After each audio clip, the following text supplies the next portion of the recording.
is now 7:40. Fresno City Council members just approved a new tax on new homes and businesses built away from the city's core. But even experts admit they're not sure exactly how that works. So on this Wired Wednesday, Edward Smith joins us live from the GV Wire studios in Fresno to explain what the new vehicles miles traveled tax means for developers and the future of growth right here in the city of Fresno. Good morning, Edward. Thanks so much for your time. Good morning, Liz. Okay, so explain to us, how does this VMT work? Yeah, so like you said, it's a pretty complicated tax on new homes and businesses. So California set in rules, and California set in rules to kind of discourage homes and businesses being built away from the urban core to kind of decrease how far people have to drive to get to work or school. And they left it to cities to kind of decide. Now, not every city comes up with a plan, but Fresno officials did choose to come up with one.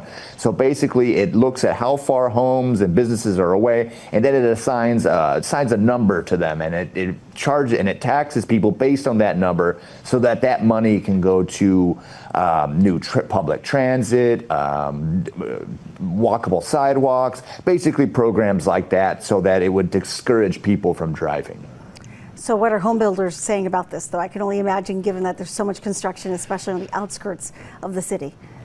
Yeah, so that's one of the big issues there. So let me put out a disclaimer. Granville Homes president Darius Assemi is also the publisher of GV Wire, and he is affected by this. But so home builders were happy with it because they were happy to have a plan.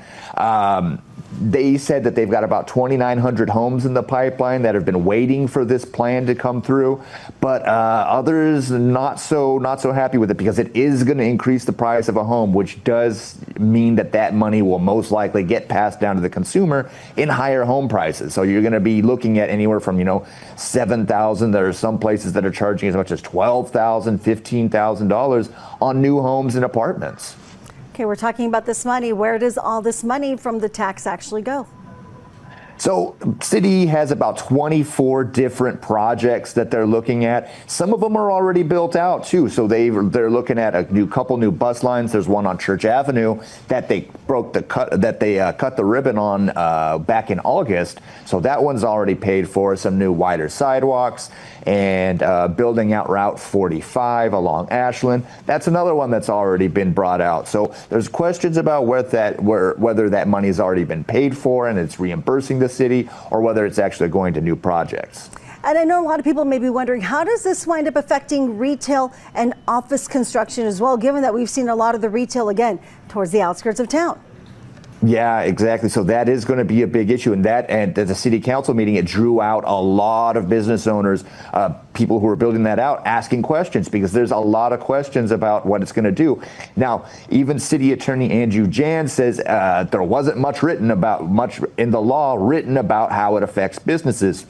Council members tried to come up with some plans to kind of make it easier on them, because the city only gave one example, and it showed a tax of almost $1 million on development out at Fresno and Nees as just a hypothetical.